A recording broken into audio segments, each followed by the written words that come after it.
Most people aren't living, they're maintaining. Maintaining a lifestyle they didn't consciously design. Maintaining appearances, subscriptions, obligations, group chats, endless errands, constant upgrades, and silent expectations they inherited from a culture that worships speed. They call it busy, as if busyness is proof of importance. But if you look closer, it's not a life, it's a system, and your attention is the fuel that keeps it running. That's why you feel tired, even when nothing hard happened today. Your mind is being harvested in small pieces. Notifications cut your day into fragments. Comparison eats your self-esteem, one scroll at a time. Work bleeds into evenings. Even rest becomes productive, tracked, optimized, posted. You don't finish the day feeling complete. You finish it feeling behind. And what's haunting is how normal this has become. Everyone around you is sprinting, so you assume the sprint is necessary. You assume the anxiety is just adulthood. You assume the constant maintenance is the price of success. But ask yourself a brutal question. If your life is so full, why does it feel so empty? The trap isn't that modern life is busy. The trap is that modern life convinces you that more is mandatory. More money, more connections, more updates, more content, more productivity, more proving. The machine doesn't just sell you products, it sells you identities. And once you buy the identity, you spend your days defending it. You work to afford the image. You keep the image to earn approval. You chase approval to feel safe. And the chase never ends, because the finish line is designed to move. That's why simplicity is not weakness, it's intelligence. Simplicity is what happens when you stop letting other people's expectations write your schedule. It's what happens when you realize that the most valuable currency you own isn't money, it's attention. And attention is finite. Every hour you spend maintaining nonsense is an hour you can't spend building your real life, your health, your craft, your relationships, your inner peace. The things that actually matter when the noise goes quiet. Henry David Thoreau understood this long before smartphones, before feeds, before the modern cult of hustle. He looked at society and saw something strange. People were working endlessly to buy comforts that made them less free. So he stepped away from the machine and went to Walden, not to cosplay poverty or become a hermit, but to run an experiment. He wanted to see what remained of a human being when you stripped life down to the essentials. He wanted to know whether the normal way of living was actually living or just distraction dressed up as responsibility. And the uncomfortable implication of Thoreau's move is this: complexity is rarely neutral. Complexity is often a chain. The more you accumulate, the more you have to protect. The more you have to protect, the more you have to work. The more you have to work, the less you belong to yourself. Simplicity breaks that cycle. It gives you your mind back. It gives you your time back. It gives you the power to choose instead of react. So, here's the question we're going to face head on. If living simply is one of the smartest moves a person can make, why does society treat it like failure? Thoreau's diagnosis. Most people live in quiet desperation. Thoreau's most brutal line isn't poetic, it's diagnostic. He said that the mass of men lead lives of quiet desperation. And what makes that sentence terrifying is not that it's dramatic, it's that it's accurate. Quiet desperation doesn't look like screaming. It looks like normal. It looks like waking up tired, scrolling before you've even stood up, rushing into a day you didn't choose, and calling it responsibility. It looks like laughing with friends while feeling strangely absent inside your own life. It looks like working all week to afford a weekend that's gone in 2 hours. It looks like buying things to feel better, then feeling worse, because now you have more to maintain. Thoreau saw that most people aren't free, they're trained, And their chains aren't iron, they're psychological. More creates invisible captivity. Debt, not just financial, but emotional debt. Obligations you can't escape because you've built your identity around being reliable. Stress that you interpret as ambition. Social performance that you mistake for connection.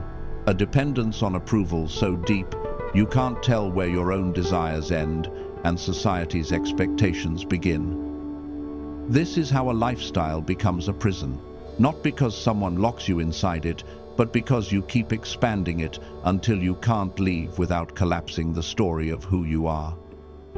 Think about what the modern worker really sells.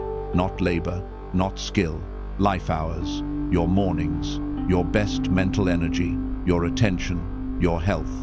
You trade these invisible treasures for symbols, objects, upgrades, status markers that are supposed to prove you're doing well. Then you call that success. Thoreau would say, it's the opposite. It's a soft form of slavery, the kind you volunteer for because it comes with benefits and a respectable explanation. You don't just own your possessions own you. They demand maintenance, they demand insurance, they demand more work, they demand a bigger life to support them. And before you notice what happened, you're not shaping your days based on what matters, you're shaping your days around what you've accumulated. That's why simple living isn't lack, it's control. People confuse simplicity with poverty because they've been trained to measure worth by consumption. But Thoreau wasn't preaching misery. He was pointing out something strategic. When you reduce what you need, you increase what you can do. When you stop feeding the machine, you regain leverage. You stop being bribed by comfort and threatened by loss. This is why he went to Walden. It wasn't an aesthetic choice. It was a psychological experiment. He wanted to find out what was essential and what was noise. He wanted to know what a human being looks like when they're not constantly sedated by activity. Because the modern world overloads you in a very specific way. It keeps you stimulated enough to stay distracted, but never satisfied enough to stop chasing. Psychologically, overstimulation destroys perception. When your brain is flooded with inputs, messages, media, urgent news, endless options, it stops sensing what's real. It turns into a survival machine scanning for the next signal. You lose your ability to feel subtlety. You lose your ability to sit with discomfort long enough to understand it. You lose the ability to think deeply, because deep thinking requires silence, and silence now feels like absence. That's why so many people feel numb, not because they're broken, but because their attention has been fragmented into dust. They can't feel their own life anymore because they never stay with it long enough to let it register. Simplicity restores perception. It's like cleaning a foggy mirror. When you remove excess, you start hearing yourself again. Your nervous system calms down. Your desires become clearer. You realize half of what you were chasing wasn't even yours. It was borrowed hunger, borrowed anxiety, borrowed ambition. Thoreau's essentialism is simple but ruthless. Strip life down until what remains cannot be removed without harming you, then build from there. Most people do the opposite. They pile on until they're drowning, then they wonder why they can't breathe. And this is the part that should disturb you. The machine benefits from your drowning. A distracted person is a profitable person. A restless person is a controllable person. Someone who never sits still will keep consuming, keep comparing, keep chasing. They won't ask dangerous questions like, is this the life I want? Because that question, honestly asked, would end entire industries. So here's the suspense. Thoreau forces on you. If the system survives by keeping you busy, overstimulated, and chasing, what happens when you simplify enough to finally see clearly? If you want to understand why people keep chasing more, even while they're miserable, you have to see the illusions doing the driving. These illusions don't just sit in your mind like ideas. They run your schedule. They shape your purchases. They decide how you spend your youth. And the reason simplicity feels scary is because simplicity threatens the illusions that keep the machine alive.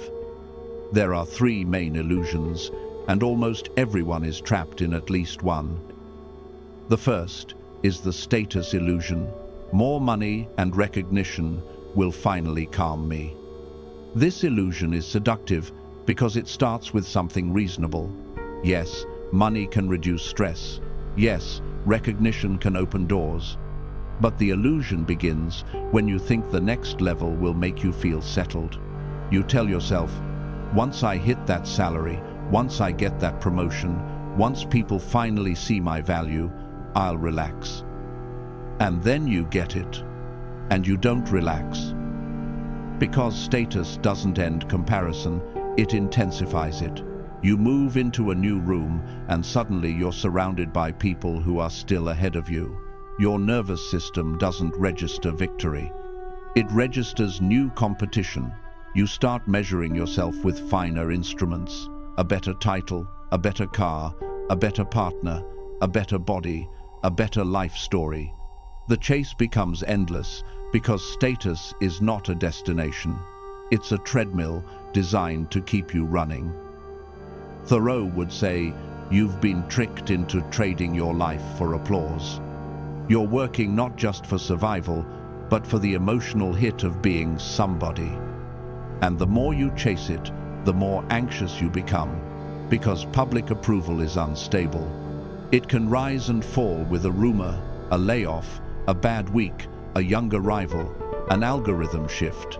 You become successful and still feel fragile because your worth is no longer inside you, it's outside you, in people's eyes. So ask yourself, do you want a better life? Or do you want to look like someone with a better life? The second illusion is the security illusion. If I optimize everything, I'll feel safe. This is the illusion of the modern mind. It shows up as planning, productivity, and control, disguised as responsibility. You think if you track your habits, perfect your routine, build emergency funds, master every skill, manage every relationship, and prepare for every outcome, you'll finally feel calm. But notice the cruel irony. The more you try to control life, the more life feels dangerous. Because control is never satisfied, it grows like an appetite. You start with reasonable preparation, and it turns into obsession. You can't rest unless everything is handled. You can't relax unless tomorrow is secured. You can't enjoy the present because your mind is always running simulations. The future becomes a tyrant. And the moment something unpredictable happens, as it always does, you feel personally violated, as if life broke an agreement with you. Thoreau would call this the sickness of a life lived too far ahead of itself. You're not here. You're always managing, always anticipating, always bracing. It's a subtle form of fear dressed up as ambition. And it makes you easy to manipulate, because anxious people will pay anything for the illusion of certainty. They'll buy products, programs, and lifestyles that promise safety, even if those things steal their freedom in exchange. So here's the uncomfortable question. Are you building a life, or are you building a bunker? And then comes the third illusion, the one nobody admits, because it's the one tied to shame. The identity illusion. My lifestyle proves my worth. This is where more becomes personal. You don't just want comfort, you want confirmation. You want your life to announce that you're successful, disciplined, desirable, important. So your lifestyle becomes a performance. The house, the clothes, the travel, the social circle, the way you post, the way you talk about being busy, it's all a signal. It tells the world you matter. And once your worth is fused with the performance, simplifying feels like disappearing. Even if the lifestyle is crushing you, you hesitate to let it go because you fear what it says about you. If you stop consuming, you worry you'll look like you're falling behind. If you slow down, you worry you'll be forgotten. If you choose a simple life, you fear people will assume you failed. So you keep maintaining, you keep upgrading, you keep proving, not because you need it, but because you don't know who you are without it. Thoreau would say this is the most tragic form of captivity, the one where you build your own cage and decorate it so it looks like a palace. You become a tool of commerce, not because commerce forces you, but because commerce offers you an identity you're afraid to lose. And that's why simplicity feels like rebellion, because it removes the costume. It strips away the props you used to feel valuable. It forces you to face a raw question. If nobody was watching, what would I still want? Most people can't answer that because they've been living for an audience for too long. This is the turning point. Simple living isn't quitting life. It's quitting the false game. It's refusing to trade your finite hours for infinite wants.